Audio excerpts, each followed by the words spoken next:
Okay, guys, I'm going to talk to you today about why talent doesn't matter and why consistent effort always works. So, when it comes to achievement, I believe that there's good news and there's some bad news.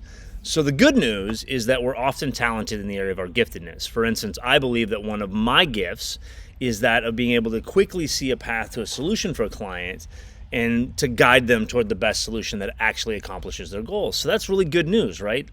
So what's the bad news? Well, the bad news is it doesn't matter if you have natural ability or not. The deliberate and consistent application of that ability is the single defining characteristic of success. So in my case, if I don't make a deliberate and consistent effort toward attracting clients, I'm never going to be able to offer that gift to anyone. So let's talk about where this comes from a little bit. The work smarter, not harder mantra of my age group, okay, I'm 48, 49 years old, Generation X, seems to invite us to cleverly find the easiest way to achieve our goals, while at the same time shirking our parents' baby boomer call to hard work. So what a bonus, right? We get to say we're going to do it our way, and we get to say that their way was bad. But here's the deal. The command to work smarter, not harder, suggests that there's an either-or choice here. But I think it's really more of a both-and proposition. I believe that the consistent application, the hard work, of the right kind of actions, the smart work, is the key to success. The key behavior being consistent effort of and consistent application of the right kinds of actions. So, let's talk about a story. Don't get me wrong. Most 5'7" basketball players are not going to make it in the NBA, let alone win a slam dunk contest. But that's exactly what Spud Webb did in 1986 against opponents that were, let's call it a minimum of 12 inches taller than he was. So in fact, he even defeated his teammate, who was the defending slam dunk champion, Dominic Wilkins, with two perfect 50-point scores in the final round of the slam dunk competition in 1986. So their coach is a guy named Mike Fratello, and it was kind of funny because Fratello, when telling the story about this, said, hey, Spud kind of duped him. He told Wilkins he never had anything prepared, and he didn't practice for it. So Wilkins maybe thought his normal assortment of dunks would be good enough to get him through. But Spud kept practicing, and he kept honing his shots long after the other players quit. Was he quick? Yeah, he was quick.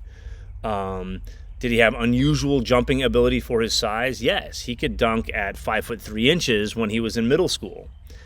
But it wasn't those things that allowed him to beat Dominic and all the other opponents. What it was his consistent effort over time. His consistent effort over time, not his natural talent, was the difference between winning and losing. He practiced harder. He worked on it longer. He simply was consistent. So what I'd like you to do for me right now is close your eyes for a moment. And I'd like you to think of the things that you are good at. You know, the areas that you have real talent. Okay? You are talented in some area of your business, right? So maybe you're great at closing sales, or possibly you have the ability to create easy-to-follow systems and procedures in your business, or you're a great chiropractor, or maybe you're an amazing coach. Now I want you to think about just one way to consistently work on improving that skill over time. Okay, I want you to try not to think about the silver bullet that you presume will quickly make you better at this thing, and instead know that by doing that one thing that you thought of over time, you will achieve significantly greater results. So as you know, Stephen Pressfield is one of my favorite authors, and in my opinion, The War of Art, which is his book on unleashing creativity, is one of the greatest business books of all time. I give it away frequently, and as I mentioned here before, if you want a copy, just send me an email. I'll send you the book. But I usually reference his thoughts on overcoming resistance as one of the main reasons for reading the book. In fact, in the book, Pressfield states that learning how to overcome resistance and actually putting your ideas into action is the silver bullet of all silver bullets. So more often than not, the resistance that we experience isn't toward the idea of doing something hard. Okay, we all like to think we can do hard things. The real resistance that we feel is that of sustaining that effort over time. So think about this. So think about if I asked you to bench press 45 times, 5 pounds in one workout. Okay, that's just the bar in most Olympic gyms, right? Just the bar. Chances are you could do that, maybe even easily, okay? But if I asked you to bench press 45 pounds 5 times a day for the next 30 days, I could and would confidently bet against your ability to achieve that relatively simple goal. Why? Because lifting the weight isn't hard. Consistent effort over time is hard. You and I both know that you can lift that 45 pounds, but arranging your schedule to make sure that it happens for a full month and then keeping to that schedule requires consistency, not just intensity. So the ability to remain consistent is what I would bet against. Consistency is really the real measurement of success. So, bearing in mind that we're all lazy entrepreneurs, what's a lazy entrepreneur to do if we're struggling with consistency? I'm going to give you 9 ways, which is a big list for me, but I'm going to give you 9 ways that you can become more consistent over time. Ready? Here's number 1. Be deliberate. Malcolm Gladwell wrote a book called Outliers, and in that book, he wrote about this 10,000 hour rule. The concept of this was based on research done by a guy named Anders Ericsson on some promising violin students. Ericsson found that if they had practiced for 10,000 hours, they actually kind of became experts. So Gladwell claimed that anyone could achieve mastery of anything with 10,000 hours of practice. So now while Anderson Ericsson was flattered that Gladwell cited his research, he actually publicly corrected Gladwell shortly after the book was published, saying this. He said, it wasn't just the 10,000 hours of work that created mastery. It was 10,000 hours of the right work. So to achieve our goals and be more consistent, we have to first identify and systemize the right work. We must be deliberate in our practice because it's only deliberate practice that actually creates mastery. So that's number 1, be deliberate. Number 2 is creating specific and realistic goals.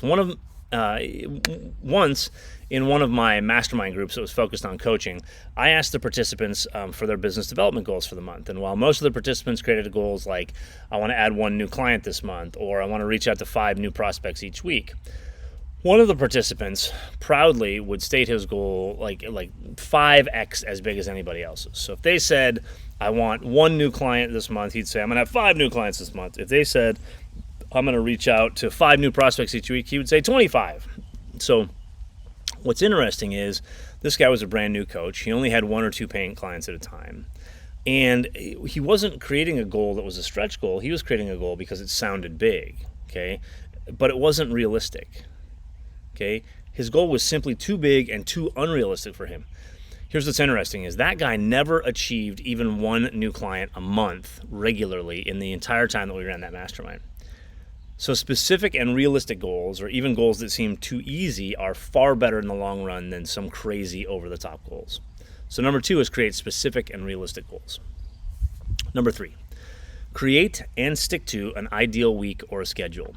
If you've been with me very long, you're probably getting tired of hearing me say, you need to create an optimal week, you need to create an ideal week, you need to create a schedule. But here's the thing. I believe this is one of the absolute keys to becoming more consistent over time, and I believe that becoming more consistent over time makes you more successful over time. So if you leave your schedule to chance, that's a recipe for disaster because it relies on you to continuously and constantly choose what you'll do next. So this constant task switching uses up all this extra brain power, and it depletes our willpower, which, as you know, I believe is finite. So regular routine helps us not pile on tasks and promises that are unimportant to our goals because we won't schedule time for them.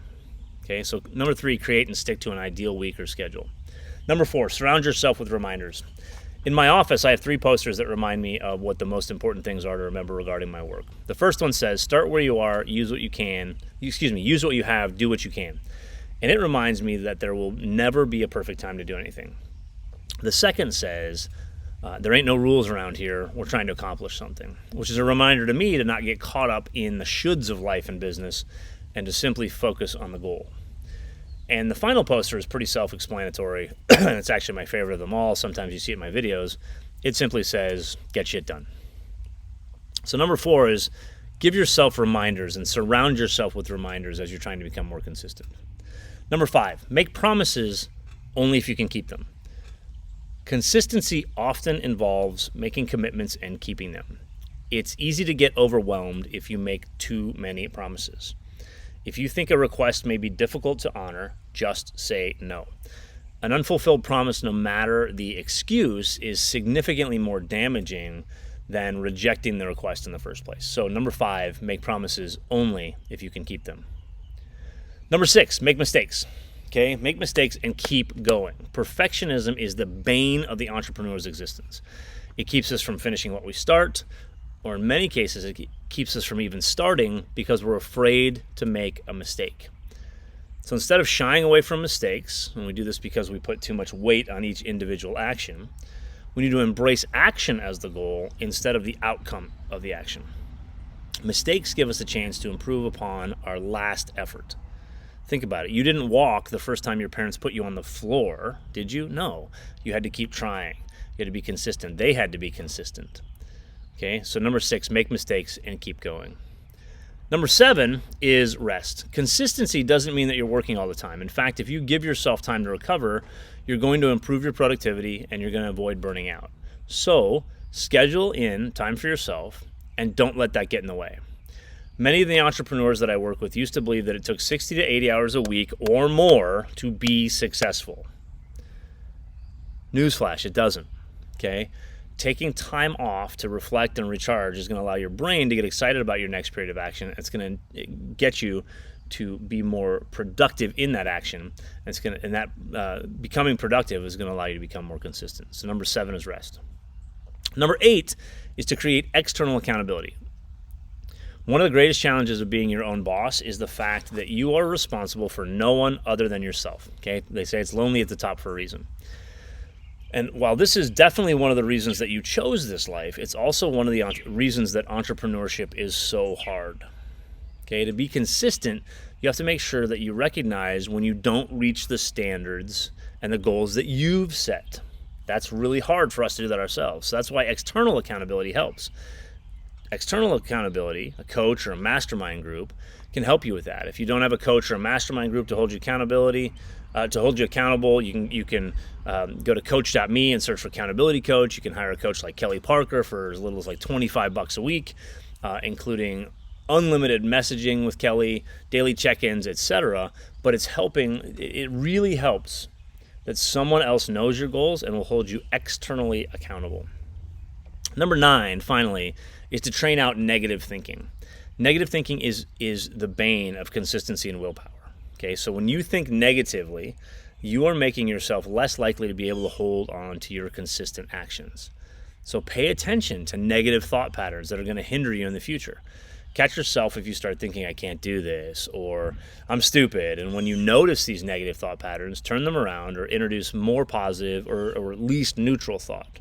So for example, if you find yourself thinking, I can't do this, turn it around and think, I'm going to practice doing this even if I'm not great at it to start with. So there are the 9 ways that you can become more consistent over time. Number 1, be deliberate. Number 2, create specific and realistic goals. Number 3, create and stick to an ideal week or schedule. Number 4, surround yourself with reminders. Number 5, make promises only if you can keep them. Number 6, make mistakes and keep going. Number 7, rest. Number 8, create external accountability. And number 9, train out negative thinking. So I hope you really enjoyed this today, this short video on why talent doesn't matter and consistent effort always works. You'll hear this a lot from me, and I hope you take this lesson and can utilize it in the coming weeks. That's all I've got for today. Take care. Talk to you next time.